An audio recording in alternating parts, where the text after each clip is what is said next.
And as we work together, utilizing art and different ways to really work through their emotions and their feelings around things such as even bullying, what you're talking about, or how do I work through my own emotions to then become more self-aware and more self-confident in just who I am as a human being. Caring for others is part of your life, but it's not all of it. This is your space for growth, confidence, and connection to the whole you. Welcome to the DaliTalks podcast. Welcome back to the DaliTalks podcast. I'm your host, Dali Rivera, and my amazing guest today is Marcelle Waldman. She is a wonderful mom to two teens, a certified teacher. She is with Teen Wise as a coach, and she's the co-founder of Parenting Upstream. Marcelle, welcome. How are you? I am doing so wonderful. I'm so proud to be here with you today. So thank you so much for having me. Absolutely. You're very welcome. I'm so glad that we met through Sheri because she does Yes, amazing work. And here you are. amazing. You've done so many things. So tell us a little bit about your background. What in your background led you to do what you're doing today as a certified teacher and coach? Yeah, great. Well, I appreciate the question. I think for me, it goes back to being a child, kind of living in a home with a single mom who maybe at the time didn't have a lot of tools in her tool belt. And so as I was growing up with her and my brother in a very loving home, but also very firm and structured in a way that maybe didn't give us opportunities to feel a lot or even fail a lot, which I think the more we talk about where kids are at today, sometimes it's a little bit about those failures and picking yourself back up, which is that resilience. So I go back to thinking there, and then I wanted to become a teacher. I was the first one in my immediate family to head off to college and got my education degree. Also, I did a lot of my undergrad work in psychology and really enjoyed that as well. And as a dancer, I also got to dance in college. So that was a really exciting thing. Dance always brought me like the most joy, being in class or on stage. So as I finished college, I decided to go into teaching, use my degree, and I started teaching kindergarten. And I noticed that while I was teaching, we had these like everyday moments that were so critical to like the rest of their lives, like very simple but important kind of social emotional learning opportunities in my classroom. I started engaging every single morning with my children on a handshake, high five, or hug, and a check in at the door, noticing that some of my kids were coming in with maybe some great joy, and others were coming in sad or frustrated.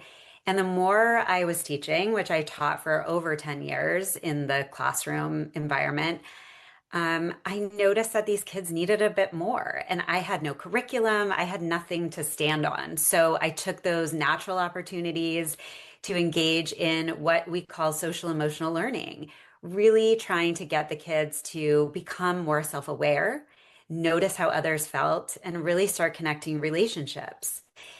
As they did, we utilized journals every single morning to be able to draw or write or tell about feelings, which gave me, as the teacher, a great opportunity to see where those students were immediately every single day.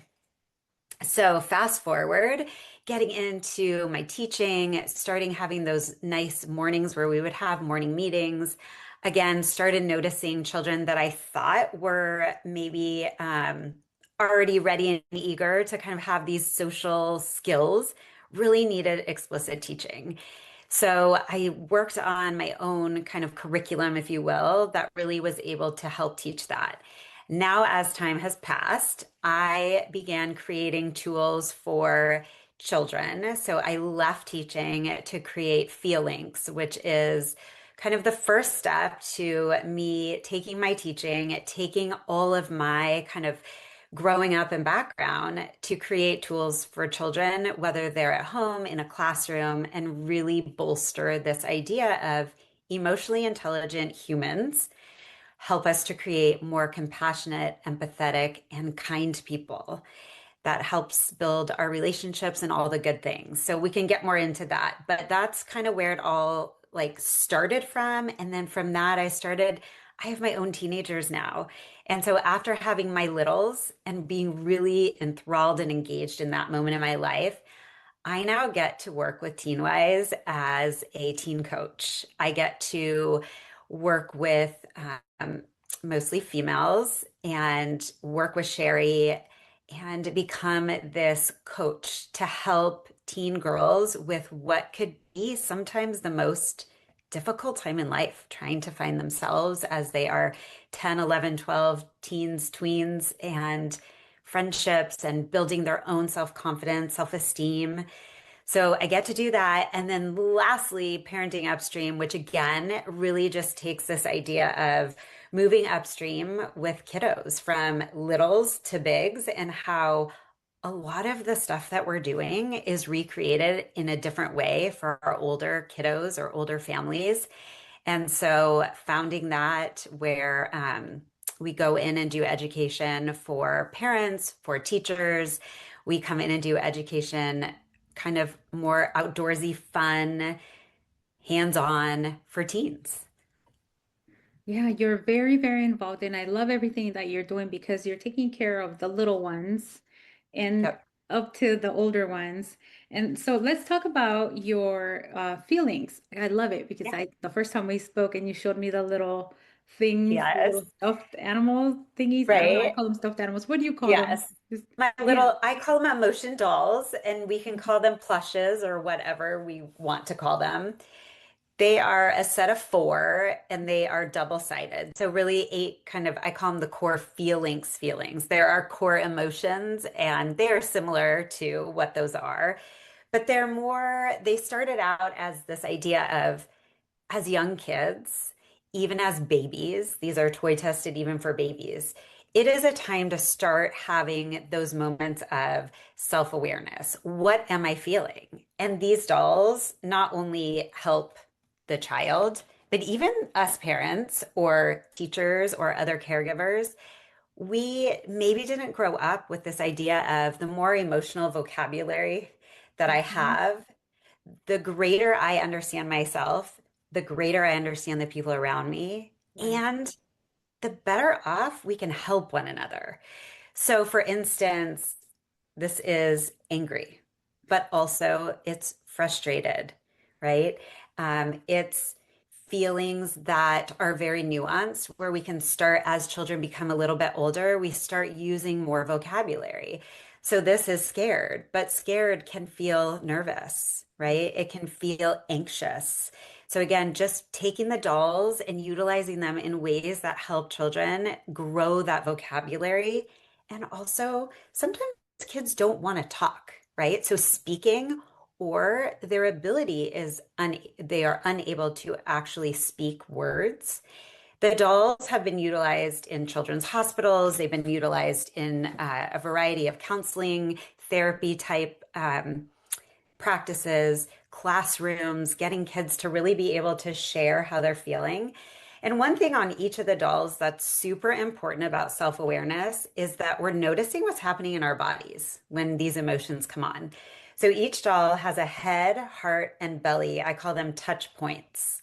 So each of the dolls have those. And it's all about being able to recognize what's happening inside of me when anxiety is coming on, or what's happening when joy is inside, or that gratitude, or maybe it's grief, right? So being able to really notice that is a huge part of self-awareness, which is really where we start with that emotional intelligence.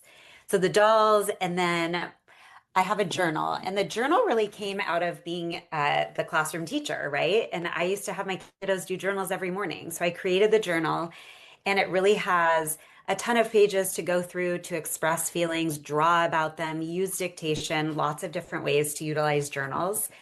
And then the last piece of feelings is a book that my daughter and I wrote together, and it's called Field Trip, A Journey Through Ordinary Emotions. And it really takes a character through a regular day and how we feel so many different things, and those are valid.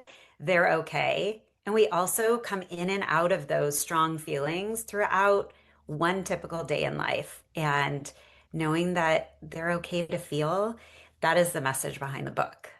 I really, really love this. Let me tell you, as I'm 47 right now, and it wasn't until a few years ago when I learned for the first time that the sensation in the body of fear and anxiety are very, very similar. And to me, that was Mhm. wild because I was like, how am I Right? this old? And I didn't know that. And I've been doing a lot of work for, oh gosh, for a while now on self-awareness. And you mentioned Yeah. that this is part of the reason why you do it. And I'm so grateful for you for doing that because little me would have definitely had a lot of benefits had I learned that because Right? uh, I remember in my marriage or in my like relationship with my kids, with other people, feeling these emotions and having a hard time explaining as an adult what it Yes. was that I was really feeling. And I would actually sit there and be like, wait, what is this? Is it anger? Is it like it was so confusing? Yes. And I know I'm not alone. And that's why I share it No. as an adult now, in my 40s. I share that because I know that there are people even older than me that still don't know how to identify their emotions or and then how to express. And it's funny because one of my kids, Hmm. um, she was struggling with that too. And she says, well, all I know is I'm just really, really in touch with my anger. What a great way to express it though, right? So that's all about the self-management. Right. How do I manage what I'm feeling? Like what do I do Right. with it? Yeah. And I think that to your point, to give a little quick background from me, so at 23, I suffered a stroke. And that was the time in my life that was super pivotal in me realizing like I did not have the words to even express how scared and anxious and I didn't have the ability. I just was going through these motions of like, okay, they've said I had a stroke. Now I have to get my heart closed because I had a hole in my heart I was born with that no one knew. And now I'm going through physical therapy and I'm taking all this time. And my mother, thank goodness, lived, well, I was living with her actually, starting teaching. I was going to, start paying my school loans, all the things. And this happened right when I started substituting. And I had to start figuring out, like, oh, I am not self-aware. I don't know. And as you're saying, these are the tools and why I created them because my mother now says, she's a grandma now, Mhm. just hitting that 70 mark. But she, every time I write a blog or I release a product or whatever it is, or speak at an event, it's like, oh my goodness, if I had just a smidge of these tools or this knowledge, I would have and could have created a different place at home. Again, so much love and so much good caretaking, but some opportunities we all have as parents, I think, to lean into something new or grow with new information. We didn't have the research. We didn't understand that it wasn't about go in the other room until you're finished feeling upset. You may come back when you're not feeling that anymore. Right. Now it's all about what am I feeling? What do I do with the feeling, as you were saying, like your daughter's talking about being very in touch with the anger, right? And then moving to like, how are other people feeling? And that's where we create that empathy. And then how do I carry that through relationships in life, Right. whether it be friendships, colleagues, marriages, partners, like all of it is such the foundation of what I truly believe is are the most important skills for us to have in order to create relationships that are sustainable, to succeed in our academics, succeed in our careers or our jobs or whatever we hope to do. These are the basis of all of that. And again, like I said, you know, what we didn't know, we just didn't know. I So agree. now we're knowing, and this is where we can say, I learned that when I was 46, 47, Right. that this is so important. Mhm.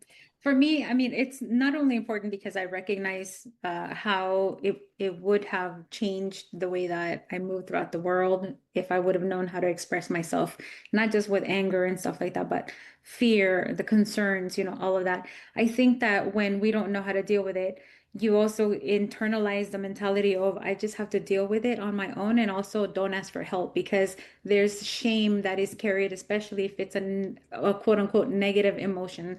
And which is another thing. Right. I love that somebody said this a while back, that there is no bad emotion, it's just what you Yeah. do with it, right?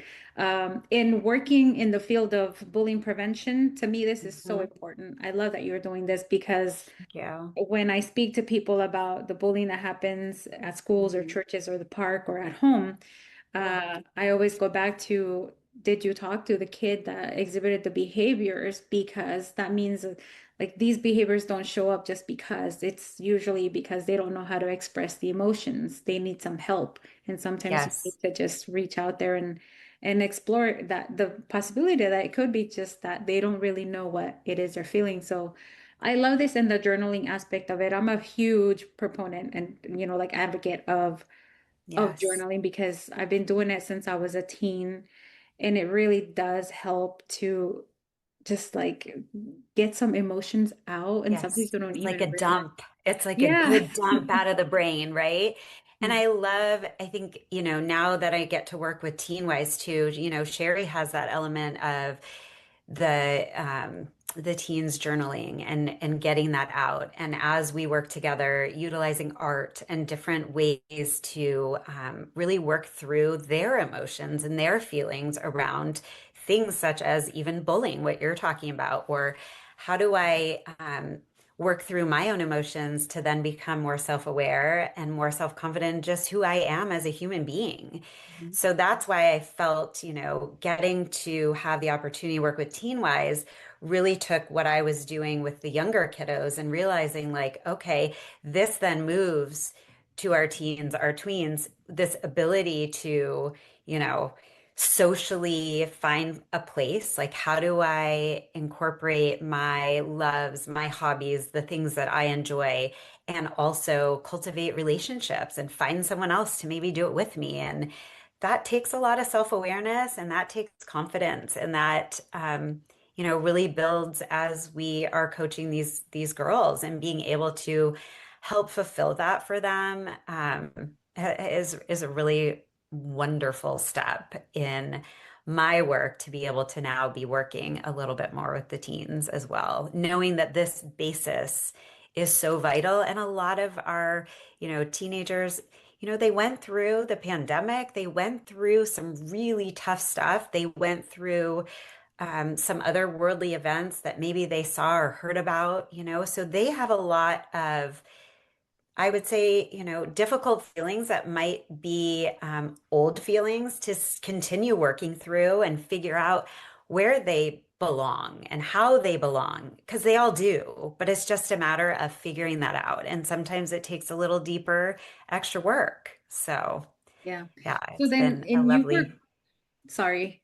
no, I just say it's been a lovely kind of step for Oh, me in my career. yeah, I love that you're helping the kids, you're helping the parents, and you're helping the teenagers. And so, because that's the other thing too, right? Like if I, as a parent, don't have any self-awareness and don't know how to articulate how I'm feeling when my child does something that frustrates me or gets me upset, then I'm being that role model to my child. So I can't expect them to do better than I because I'm not Right. doing well at Well, all. and we are truly, I mean, hopefully if you are the parent caregiver, you are that most important model. Oftentimes, if home isn't the place, hopefully there are other very trusted adults that children are watching and they are looking up to. But modeling those behaviors is truly the number one thing that we can do. Yeah. So being able to model my frustration, it's okay to feel frustrated, but what do I do with that? What are the choices I'm making to maybe find my calm, to take a pause? What are the things I'm doing that I am now modeling for my children in my home or even in my classroom?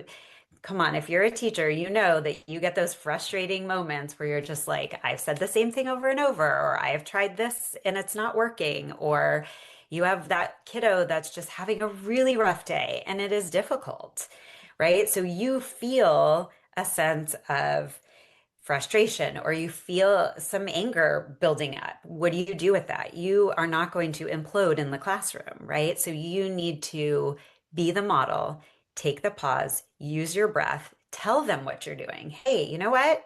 I'm feeling really frustrated right now at what I see happening. I'm going to take a deep breath and I'm going to take a quick little loop in the classroom, take a little walk, and then I will come back and we will continue. It's really modeling those choices and what I'm doing with those feelings is not about pushing them down in a way. It's about what I do with them. Yeah, yeah. And so let's talk a little bit now about Teen Wise and how you paired up with them. Because this is Yes. Sheri who founded Teen Wise Seattle. I Yes. think it's still called, is it just Teen Yes. Wise now? I It's don't know. be teen wise. Oh, yeah. Yes. So yeah, I'm So Sheri and I actually were introduced to each other many years ago by a mutual friend. And that mutual friend just said, for what I see that you do, because I also like to write blogs and give, parents support. I get to be a guest here and there on television and different podcasts such as yours. And she said, I feel like you two would just have so much in common. And she's just right around the corner from you. So we met and she was right. Heather was right. Sheri and I really just found such a great camaraderie, a friendship, and really built up an understanding of what each other did and where we could collaborate. And so I got to come in and do some workshops for her. She invited me to come in to do some speaking engagements through a foundation that she works with, a different school district than my children are in, coming and doing some parent chat. So we found some really great ways to collaborate. And I think, as Sheri just wrote her book and she's becoming extra busy with a book, and her book is amazing, by the way. It's Girl Drama Decoded. I have it right here.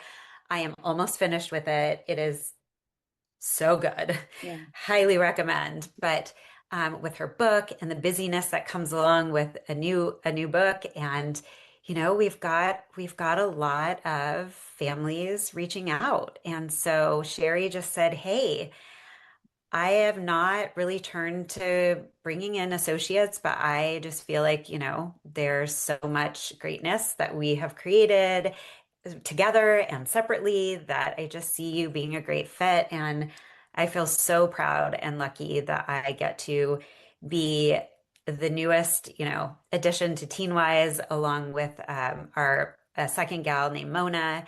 And, the three of us, we get to work together. We get to collaborate. She has trained us so beautifully on the way that she has created this amazing way of coaching teen girls in what is often a really hard time in life of figuring themselves out and figuring out the world that they live in and where they fit and maybe where they don't fit and how to navigate friendships, how to navigate things like maybe the queen bees and the bowling and where do I sit in my everyday? And so it's been a really wonderful opportunity. So I'm loving it.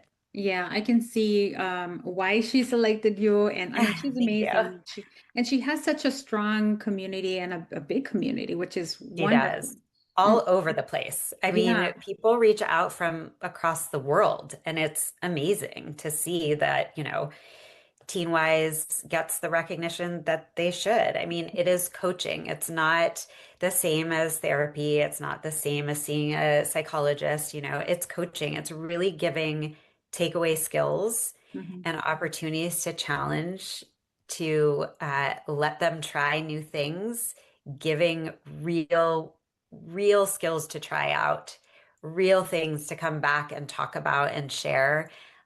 So the opportunities are huge, and the growth is really a beautiful thing to see. So Right. So, yeah. Marcel, if there's somebody listening and they want to work with you, would they have to go through Teen Wise to work with you, or can they go to you directly? Yeah, so they can go through TeenWise, or each of us have like our own way of linking to the system that lets you kind of reach out individually. So yes, it can be, you can reach out through TeenWise, you can reach out to Sheri, and then, or I also have a link that directly brings to my calendar. and we get to set that up, which is great because the opportunities of seeing people, thankfully, with technology, there are some wonderful things about it. So we do get to see people from all over, or locally, we do have some local office spaces that we see our teens in person as well. So the opportunities for that are far and wide, which is really great. Yeah, I love that. I love that teens nowadays have the option of going with a coach because before it used to be just a therapist, a mental health specialist, which Right. is great, but that's not always what one needs. And Right.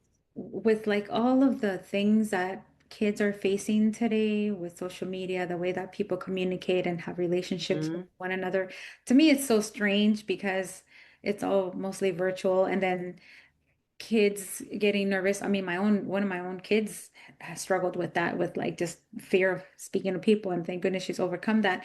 But I can Yes. only imagine there are some parents that don't have the time, unfortunately, because of work or whatever, Mhm. to invest into helping their children. Sometimes their time with their children is so limited. So it's good Right. that this is another option.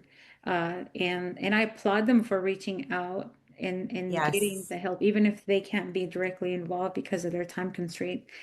What Yeah, about, oh, go it's ahead. a very, I was just going to say, it's a very kind of different way than therapy. And I think therapy is great for so many people for so many reasons. But the coaching brings a different element of really challenging through those, how do I do what it is that we're talking about. And so it gives real takeaways to really go and try. And I think oftentimes that when we are hearing from parents, they've tried therapy and for their child, for whatever reasons, the talking through hasn't given them the strategies that they want to walk away with. And so they may be doing both at the same time. They may be seeing a therapist and coming to coaching. And so I think that there's some great opportunities for all. And finding the right fit is just really, truly the most important thing for the child and the family involved is finding the right type of supports. Right. And so right now, school is ending, so kids are going to be at home, probably bored. Yes. And parents are going to be going crazy. So do Right. you have any events, any type of offers? Because I know on your website you have not just the plushies and stuff and the Yes. journals, but you have like virtual workshops for the parents. Yes, But I do you do. have anything? Do you ever have anything just for the teens too, or for the Yeah, kids? so I would the parenting upstream arm of what I do with my coworker Jerry Blackburn, we really have created some really cool opportunities for teens. So we've done a couple of different things, whether it be going into schools or creating just our very own, half day or full day opportunities and workshops. Those get created for the teens, which is super fun. We also have a podcast, Parenting Upstream, where, we talk about kind of just those top of mind topics for parents these days. And, right now we're kind of dealing with people wanting opportunities. And so we do have a course that we've put out for June 1st, kind of a lunch bunch for parents, just from 12 to 1 Pacific Standard Time just to talk about, we're really talking about resilience and what resilience really looks like, and how some of that is about failure. And so we not only create those for parents and caregivers, we also, and community members, but we also work through creating workshops for teens. So we'll definitely be looking at getting something fun out there for the summer. Obviously, that's in person in the we're in the state of Washington. We're in the Issaquah, Bellevue, Seattle area. So yeah, those opportunities will be definitely coming through. Wonderful. And how can people reach out to you? What's their best place? So right, because I can hit all three of those, like my feelings or Teen Wise or Parenting Upstream. Yeah. So I would say that from my feelings website, you can always reach out very easily. You for sure will get Marcelle at myfeelings.com and we can chat from there. Again, our website for TeenWise we'll put in the show notes. It has a couple dots and dashes. So it's Be TeenWise and we're in Seattle. And then our Parenting Upstream, again, more opportunities there. But right now we do have this lunch bunch that we're trying to get started. It's new. So June 1st, if you have an hour of time that you'd like to connect, it'll be online. So you can sign up there. And we're at parentingupstream.com. So all great places to find. I write a lot of blogs. I really enjoy writing. My husband years ago said, I know that writing was your favorite thing to teach your students. And now that I wasn't teaching and I was doing other things, he's like, maybe you want to start writing. So I do have a free blog on my FeelLinks website. I also have free resources that you can download and use in your classrooms, in your practices, at your home. So lots of great, great things out there that are for you to use. Wonderful. And what about social media? myfeelings.com. I mean, sorry, not .com, myfeellinks, and FeelLinks has two L's. Mhm. That is all about linking everything to my feelings. My mother helped me come up with my name there for FeelLinks, which was kind of a fun, exciting attribute to the relationship that we have and being able to be like, oh, my mom came up with that. That's pretty Oh, cool. yeah, I love So that. yeah, so at my feelings, and then we are at Teen Wise, and you can find us. And then from there on Instagram, we are also on Facebook. And I don't know, I try that TikTok thing, but I just truly have no idea. So Well, better you than me. I I didn't mean, even you can try check it it. out, but I didn't even try. yes, but definitely I link kind of all of my things together. So if you hit at my feel links, you will be able to see the rest of my work and what I do with the colleagues that I work alongside. And yeah, so pretty exciting. Yeah. Thank you, Marcel. I love what you're doing, and I'll do whatever I can to support you. Always share any announcements that you have because I Thank believe in the you. work that you're doing. I know that Thank there's you. a lot going on right now with not just the way that kids are dealing with one another, but even the state of the nation, well, the world. Yes, And right? people need, parents need a coach and they need a sounding board. They need help with parenting because, as you already know, parenting is nobody has it down perfect. I No. certainly don't. I do my best, but I was at a luncheon just yesterday, a fundraiser for a local nonprofit called PEPS. And we have now, it used to be just for infants, like with new babies, and then you kind of grow into the toddler phase. But now they do parents of adolescents and teen groups as well. So I get to lead those sometimes. But this idea that community and connection for parents, y'all, is so important. I promise you that you will sit in a room or a Zoom room and Mhm. you will hear someone say something and you'll be like, me too. And when you have that moment as a parent that you realize you're not alone, it is a magical feeling because we will all say that parenting can be very hard. I just had one turn 16 and one just turned 14, and we have very different things going on from when they were 3, 4, and 5 years old. But they all have their seasons and they all have their moments, and our journeys are not that different. And I tell you, when you can connect with other parents and realize you're not alone, it will save you. And Yeah. I promise it will. So take these opportunities, even if you're like, ooh, I'm not good with new people or I'm not good at something new. Just come and sit. Just listen. Just like you're here listening to the podcast. Just put yourself out there to realize that it is not a place you're alone. You Mhm. have other people. You may not know them yet, That's right. but That's a great yeah. closing, Marcel. Thank you so much. Hey, did you like that episode? I have an ask. Would you mind leaving me a review? It would really help me improve this podcast so that you can come back and keep listening. Also, don't forget to check me out at DaliTalks.com and follow me on social media at DaliTalks. Until next time.